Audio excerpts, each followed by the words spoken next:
हरि ओम सच्चिदानंदरूपाय विश्वोत्पत्त्यादिहेतवे तापत्रय विनाशाय श्रीकृष्णाय वयं नमः। जं प्रव्रजन्तमनुपेतमपेतकृत्यं द्वैपायनो विरहकातरवाजुहावो पुत्रेति तन्मयतया तरवोऽभिनेदु स्तं सर्वभूतहृदयं मुनिमानतोऽस्मि। नीलाचलनिवासाय नित्याय परमात्मने बलभद्रसुभद्राभ्यां जगन्नाथाय ते नमः। अनंतकोटि ब्रह्मांड नायक राजराजेश्वर भक्तवत्सल मुरली मनोहर ब्रजसुंदर भगवान श्रीकृष्णंकर अभय श्रीचरणारविंदरे अनंत कोटि दंडवत। उद्भव स्थिति संहार कारिणीं क्लेशहारिणीं परम प्रेममयी परम भावमयी परम रसमयी माँ आह्लादिनी शक्ति स्वरूपिणी श्रीराधांकर अभय श्रीचरणारविंदरे अनंत कोटि दंडवत।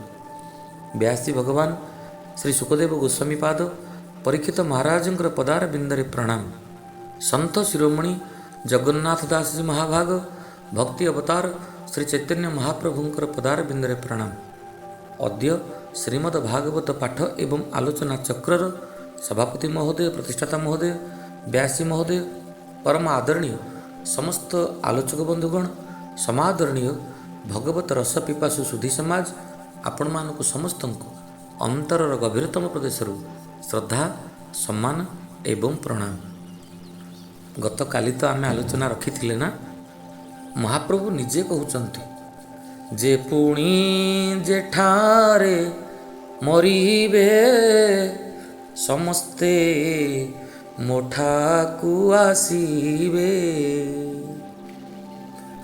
स्कूल रे जिते पिला परीक्षा दौरान दिंतु परीक्षा सरिला परे शिक्षक हाथ में जमती गोटे मूल्यांकन व्यवस्था रही सेठी जना पड़ीजिव किए भल पाठ पढ़ी किए मंद पाठ पढ़ी किए परवर्ती पर्याय को परवर्ती श्रेणी को उत्तीर्ण हेब किए फेल ही पुणी सेठी रही जमती गोटे व्यवस्था ठीक सेमती प्रत्येक जीवन शेष मृत्यु बोली गोटे कथा गुंथा एवं आमे समस्ते मरीगला परे महाप्रभु पाखक जावा सेठी महाप्रभु विचार करेंगे एवं आमर पुण्य पापर हिसाब अनुसार आमको स्वर्ग मिलिब नरक भी मिलिब।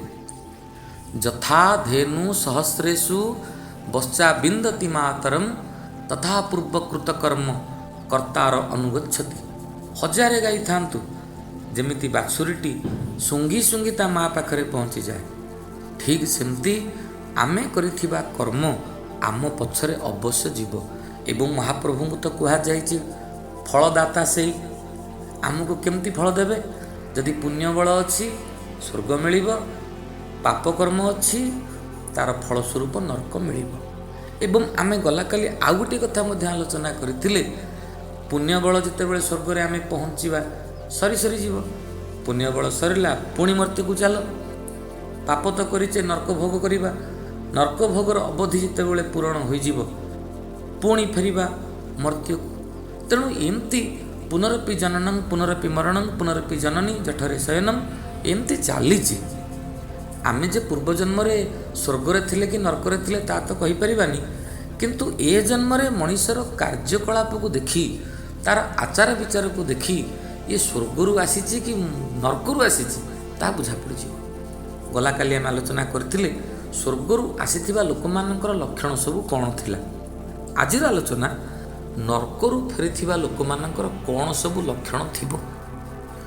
अत्यंत कोप कटुता च वाणी दरिद्रता च स्वजने सुबैरम निच प्रसंग कुलहीन सेवा चिन्हा निदेहे नरकास्थितानाम।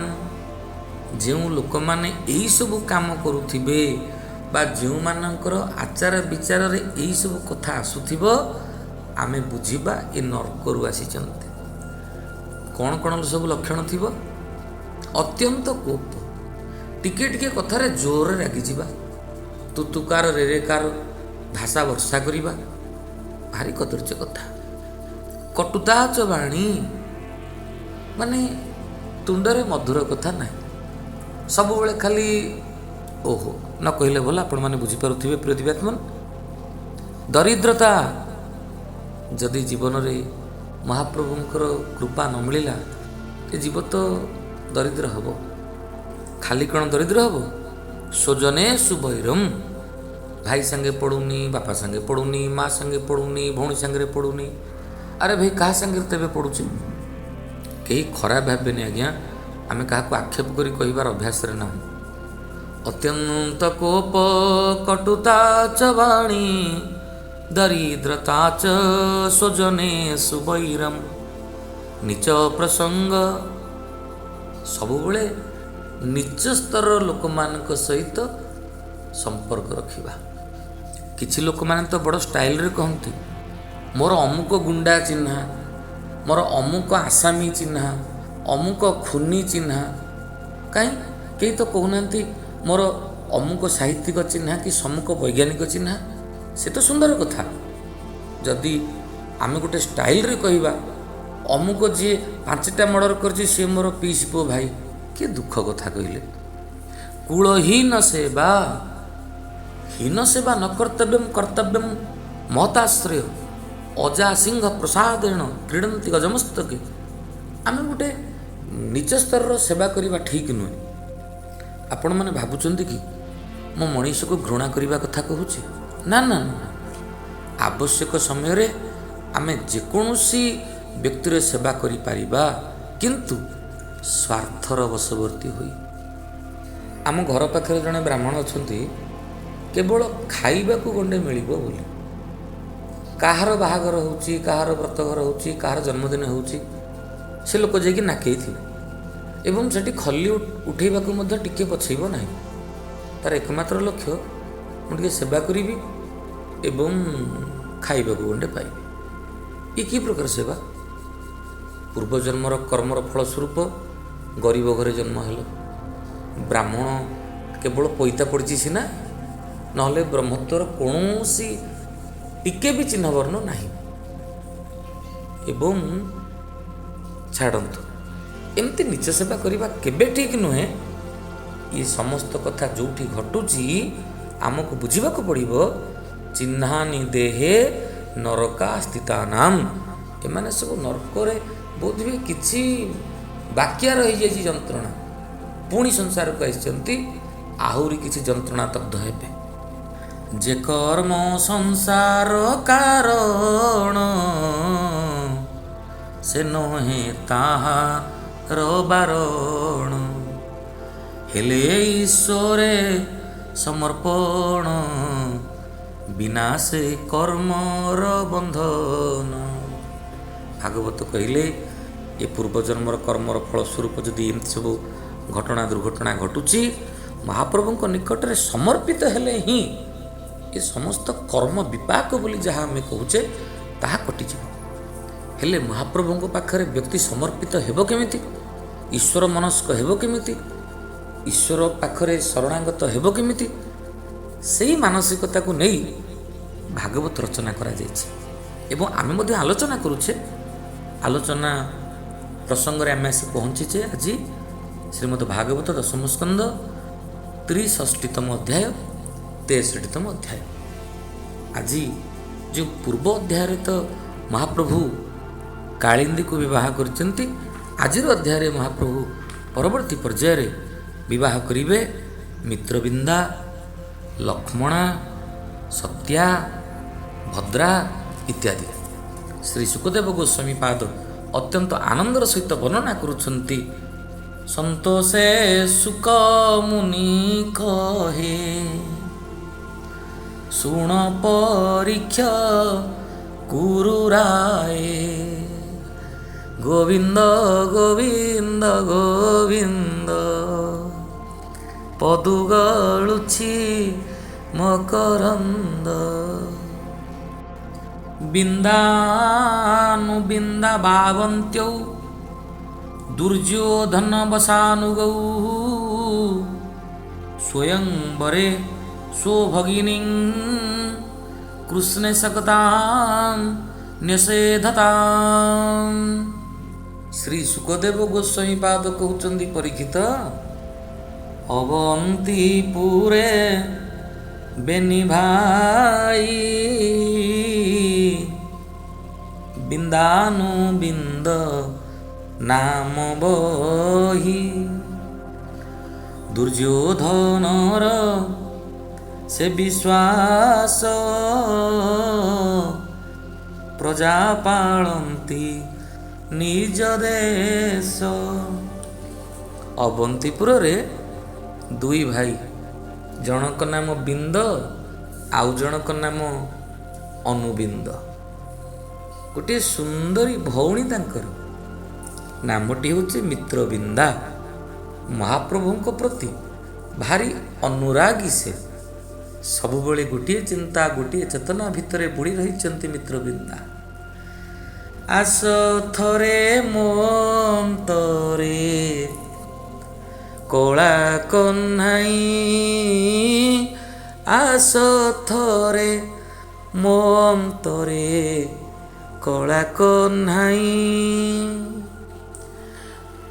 गुणु गुणु गुणु ताने बेणु बजाई आस थरे मो अंतरे कला कन्हाई आस हे नट नागर गोपे गोपी चित्त चोर श्री राधिका प्राण धन मोहन मुरलीधर बसी अछि तुम आगमन को चाही आस थरे मोन्तरे कला कन्हाई।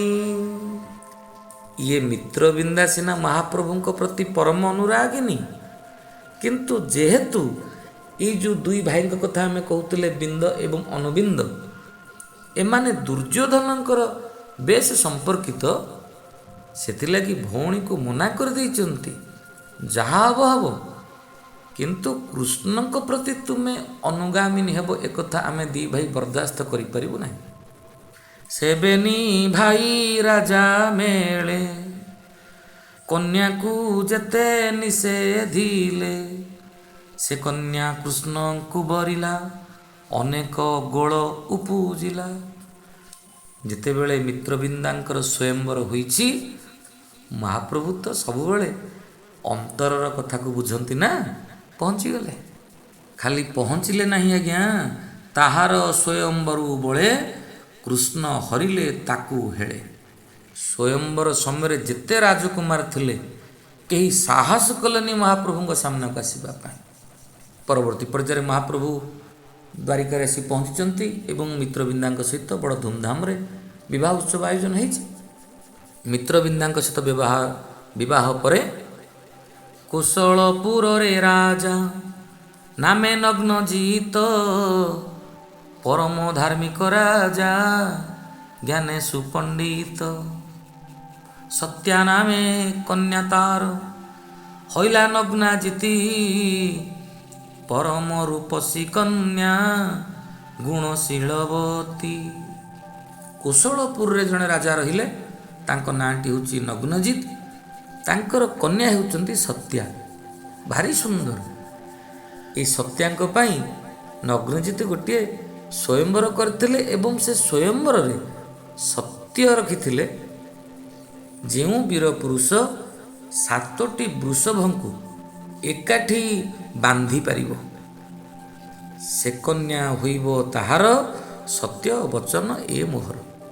हेले 7टा वृषभ 7टा षंढ को एकाठी बांधिबा केबे कौन सहज।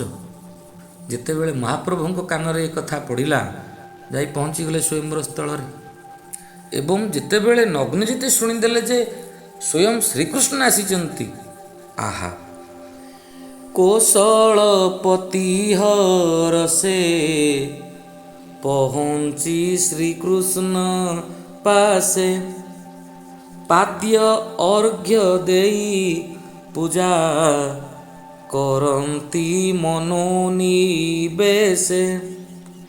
କହନ୍ତି ହେ ପ୍ରଭୁ ମୋର ରହିଛି ସର୍ତ୍ତ, ସପ୍ତ ବୃଷଭ ବନ୍ଧନେ ଦୁହିତା ପ୍ରାପ୍ତ। ପ୍ରଭୁ ହେ, ମୁଁ ଭଲ ଭାବରେ ଜାଣିଛି ସିଦ୍ଧ ମୁନିଙ୍କି ଅଗୋଚର ଅଶେଷ ବ୍ରହ୍ମାଣ୍ଡ ଠାକୁର, ସୃଷ୍ଟି ପାଳନ ସଂହାରଣ ତୁଆଦି ପରମ କାରଣ। ସବୁ ଠିକ୍ ଯେ, କିନ୍ତୁ ସଂକଳ୍ପ କରିଅଛି ମୁହିଁ ଘୋଷଣା ଚାରି ଦିଗେ ଦେଇ, ଏସା ତ ବୃଷେ ବନ୍ଦୀ କଲେ ତାହାକୁ କନ୍ୟା ଦେବି ଭଲେ। ମହାପ୍ରଭୁ ନଗ୍ନଜିତିଙ୍କର କଥା ଶୁଣୁଛନ୍ତି, ଏତିକି ବେଳେ ଲକ୍ଷ୍ୟ କରୁଛନ୍ତି ରାଜାଙ୍କ ପଛରେ ଠିଆ ହୋଇଛନ୍ତି ସ୍ୱୟଂ ମା ସତ୍ୟା। ଯେତେବେଳେ ମହାପ୍ରଭୁଙ୍କର ଆଖି ସହିତ ମା ସତ୍ୟାଙ୍କର ଆଖି ମିଶିଯାଇଛି, ପ୍ରଭୁ ପଢ଼ିପାରିଛନ୍ତି ସତ୍ୟାଙ୍କର ହୃଦୟ ଭିତରେ ଥିବା ମହାପ୍ରଭୁଙ୍କ ପାଇଁ ପ୍ରେମ। ଜଗନ୍ନାଥ ଦାସଜୀ ତ ବଡ଼ ସୁନ୍ଦର ଫୁଟେଇଛନ୍ତି ନିଜର କଲମରେ। କ'ଣ ଲେଖିଛନ୍ତି ଜାଣନ୍ତି? ପୂର୍ବେ ମୋହର ତପ ଯେବେ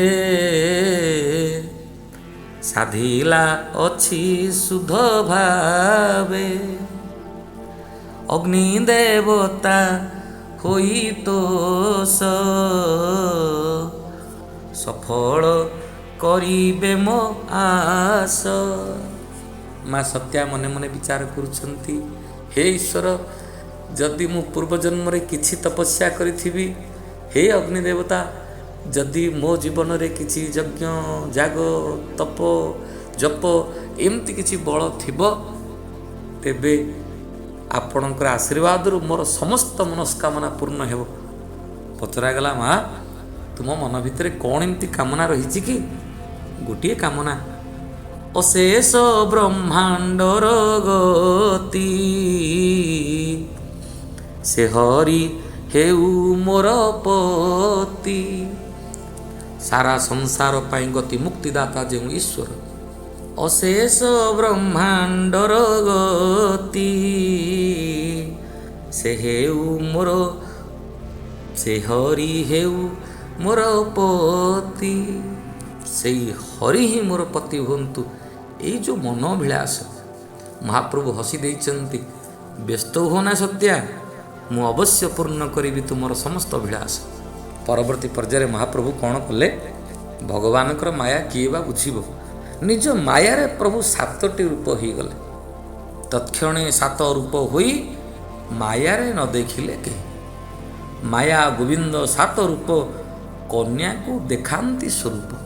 ନିଜେ 7 ରୂପ ହେଲେ କେହି ଜାଣିପାରିଲେ ନାହିଁ, ଏବଂ 7 ରୂପ ହୋଇ 7ଟି ଷଣ୍ଢକୁ ଏକାଠି କରି ଯେତେବେଳେ ଦଉଡ଼ିରେ ବାନ୍ଧି ଦେଇଛନ୍ତି, ଚାରିଆଡ଼େ କେବଳ ଜଜେକାର ଜଜେକାର ଜଜେକାର ପଡ଼ୁଥିଲା। ଧନ୍ୟ ଧନ୍ୟ ସର୍ବଲୋକେ କର ଏ ବଖାନ, ତୁଷ୍ଟ ହୟା ତବେ ରାଜା କହିଲା କନ୍ୟାଦାନ। ରାଜା ନଗ୍ନଜିତି ଯେ କେବଳ କନ୍ୟାଦାନ କରିଛନ୍ତି ତା ନୁହେଁ ପୃଥିବୀଆତ୍ମନ୍, ଯାହା ବର୍ଣ୍ଣନା ରହିଛି 10,000 ଧେନୁ, 3,000 ପରିବାରୀ, 9,000 ମତ ହସ୍ତି, ଏପରିକି ସୁବର୍ଣ୍ଣ ରଥ 9 ଲକ୍ଷ ହରିଙ୍କି ଦେଲା ଯୌତୁକ। ରାଜା କଥା। ଏବଂ ମହାପ୍ରଭୁ କନ୍ୟା ସହିତ ଜାନି ଯୌତୁକ ଧରି ଆସି ଯେତେବେଳେ ପହଞ୍ଚିଛନ୍ତି ଦ୍ୱାରିକାରେ, ବଡ଼ ଧୁମଧାମରେ ବାହାଘର। କିନ୍ତୁ ଏଇଠି ଆଉ ଗୋଟିଏ ଘଟଣା ଘଟିଛି, ଆଲୋଚନା ନ କଲେ ତ ଅସୁନ୍ଦର ହେଇଯିବ କଥାଟା। ଇଏ ସ୍ୱୟଂବରକୁ ଯେଉଁମାନେ ସବୁ ଆସିଥିଲେ, ଅନେକ ନୃପତି କୁମରେ ଥିଲେ ସେ କନ୍ୟା ସ୍ୱୟଂବରେ, 7 ଷଣ୍ଢର ଯୁଦ୍ଧେ ହାରି ଚିତ୍ତେ କନ୍ୟାକୁ ଥିଲେ ବରି। ଯେଉଁମାନେ ମନେ ମନେ ସବୁ ଏଇ ମା ସତ୍ୟାଙ୍କୁ ବିବାହ କରିବେ ବୋଲି ଭାବିଥିଲେ, ଯେତେବେଳେ ଦେଖୁଛନ୍ତି ଭଗବାନ କୃଷ୍ଣ ନେଇଯାଉଛନ୍ତି ବୋଲି ଯୁଦ୍ଧ କରିବାକୁ ଆରମ୍ଭ କରିବେ, ଯେତେବେଳେ ପଛରେ ଗୋଡ଼େଇଲେ ସେମାନଙ୍କର, ମହାପ୍ରଭୁଙ୍କ ସହିତ ତ ଅଛନ୍ତି ଅର୍ଜୁନ। ଅର୍ଜୁନଙ୍କର ଗାଣ୍ଡିବ ଆଗରେ ଏମାନେ ଭଲା ତିଷ୍ଠି ପାରିବେ କି? ଅର୍ଜୁନଙ୍କର ତୀର ବୃଷ୍ଟି ସାମ୍ନାରେ ଗୋଟି ଗୋଟି ହୋଇ ଝଡ଼ି ପଡ଼ିଛନ୍ତି ଏବଂ କନ୍ୟା ସହିତେ ଭଗବାନ ମିଳିଲେ ଦ୍ୱାରକା ଭୁବନ। ଲକ୍ଷ୍ମୀର ଅଂଶ ସତ୍ୟା ସଙ୍ଗେ କୃଷ୍ଣ ରମିଲେ ନାନା ରଙ୍ଗେ। ଜୟ ଶ୍ରୀକୃଷ୍ଣ।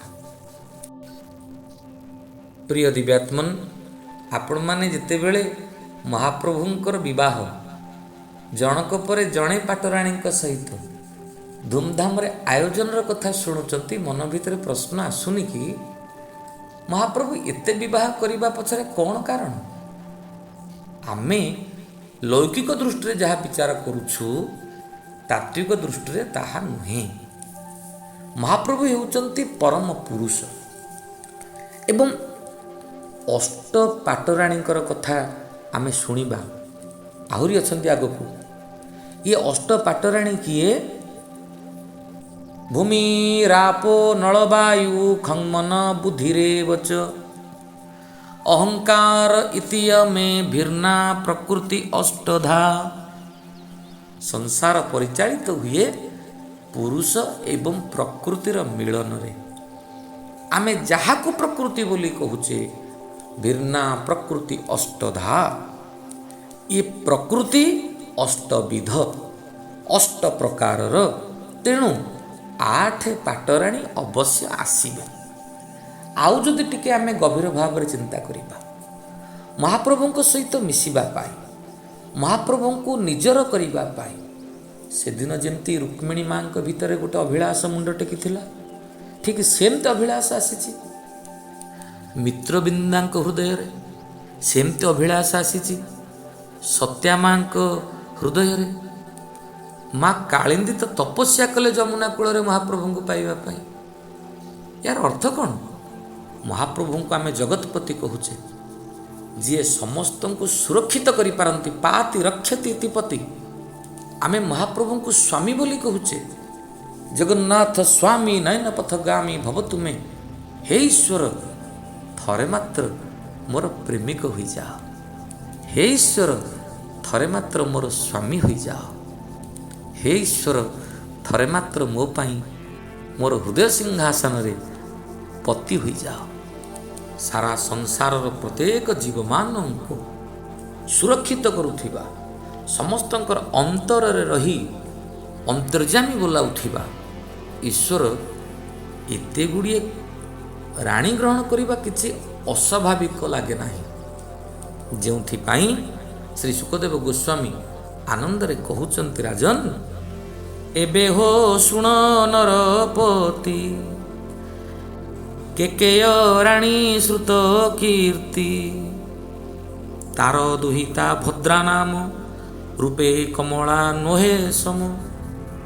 ଏଇ ଯେଉଁ କେକେୟର ରାଣୀ ଶ୍ରୁତ କୀର୍ତ୍ତି, ଯାହା ବଙ୍ଗଳା ଭାଗବତରେ ମଧ୍ୟ ବର୍ଣ୍ଣନା ଅଛନ୍ତି। ଶ୍ରୁତ କୀର୍ତ୍ତି ନାମେ ବସୁଦେବେର ଭଗିନୀ, କନ୍ୟା ତାର ଭଦ୍ରା ନାମେ ପରମ ରମଣୀ। ବସୁଦେବଙ୍କର ଜଣେ ଭଉଣୀ ହେଉଛନ୍ତି ଶ୍ରୁତ କୀର୍ତ୍ତି, ତାଙ୍କର ଝିଅ ହେଉଛନ୍ତି ଭଦ୍ରା। ଏମିତି ତ ଲୌକିକ ବିଚାର କହିଲେ ପିଇସି ଝିଅ ହେଇଯିବେ ସେ। କିନ୍ତୁ ମହାପ୍ରଭୁ ତାଙ୍କୁ ବିବାହ କଲେ କେମିତି? ନା ସେମିତି ବାହା ହେଇନାହାନ୍ତି। ତାଙ୍କର ଗୋଟିଏ ଭାଇ ଥିଲା, ନାଁଟି ହେଉଛି ସନ୍ତର୍ଧନ। ଏ ସନ୍ତର୍ଧନ ଆଦି ଯେଉଁ ଭାଇ, ସେମାନେ ଆଣି ନିଜ ଭଉଣୀକୁ ସମର୍ପଣ କରିଛନ୍ତି ମହାପ୍ରଭୁଙ୍କ ନିକଟରେ। ଯେଉଁ କଥା ପ୍ରମାଣ ଆସନ୍ତି, ସନ୍ତର୍ଧନ ଆଦି ତାର ଯତ ଭାଇ ଗଣେ, କନ୍ୟା ଆନି ଦିଲ ତାରେ କୃଷ୍ଣେର ଚରଣେ। ସମର୍ପିତ ହୋଇଛନ୍ତି ଯେତେବେଳେ ମା ଭଦ୍ରା, ପ୍ରଭୁ ଗ୍ରହଣ କରିଛନ୍ତି। ଏବଂ ପରବର୍ତ୍ତୀ ପର୍ଯ୍ୟାୟରେ ମଦ୍ର ରାଜ୍ୟର ରାଜା, ତାଙ୍କର ଜଣେ କନ୍ୟା ହେଉଛନ୍ତି ଲକ୍ଷ୍ମଣା। ଲକ୍ଷ୍ମଣା ନାମେ ସୁଲକ୍ଷଣୀ, ମଦ୍ରାଧିପତିର ଦୁର୍ଲଣୀ। ଯେତେବେଳେ ତାଙ୍କର ସ୍ୱୟଂବର ହେଉଛି, ମହାପ୍ରଭୁ ଯାଇ ପହଞ୍ଚିଛନ୍ତି ଏବଂ ଲକ୍ଷ୍ମଣାଙ୍କୁ ମଧ୍ୟ ସ୍ୱୟଂବର ଭିତରୁ, ସ୍ୱୟଂବର ସଭା ଭିତରୁ ଉଠେଇଛନ୍ତି। ତାର ସ୍ୱୟଂବର ହୟ ଶୁନିଆ କେଶବେ, କନ୍ୟା ହରି ଆନି ବିବାହ କରିଲା ମାଧବେ। ମହାପ୍ରଭୁ ଏହିପରି ଭାବରେ ନିଜର ଲୀଳାକୁ ସୁନ୍ଦର କରିବା ପାଇଁ କେବଳ ପୁରୁଷ ଏବଂ ପ୍ରକୃତିର ମିଳନ କରାଇବାର ଯେଉଁ ମାନସିକତା ଆମ ସଂସ୍କୃତିରେ, ତାହାକୁ ସାବ୍ୟସ୍ତ କରିବା ପାଇଁ ଅଷ୍ଟପାଟ ମହିଷୀଙ୍କର ଆବଶ୍ୟକତା ପଡ଼ିଛି। ତେବେ ଏହି ଅଷ୍ଟ ପ୍ରକୃତି ରୂପୀ ଅଷ୍ଟରାଣୀଙ୍କୁ ଗ୍ରହଣ କରିସାରିଲା ପରେ ଯେ ମହାପ୍ରଭୁ ସେତିକିରେ ବନ୍ଦ ହୋଇଛନ୍ତି ତାହା ନୁହେଁ। ପରବର୍ତ୍ତୀ ପର୍ଯ୍ୟାୟରେ ପୁଣି ସହସ୍ରାଧିକ ନାରୀମାନଙ୍କୁ ଗ୍ରହଣ କରିଛନ୍ତି। ତା ପଛରେ କାରଣ କ'ଣ, ତା ପଛରେ ତତ୍ତ୍ୱ କ'ଣ, ସେ ସମସ୍ତ ବର୍ଣ୍ଣନା କ'ଣ, ଆମେ ଆସନ୍ତାକାଲି ଆଲୋଚନା କରିବା। ଆଜି କଥା ଏଇଠି ରହିବ। ତୁଟିବ ଜଡ଼ ମୋହ ପାଶ, କହଇ ଜଗନ୍ନାଥ ଦାସ।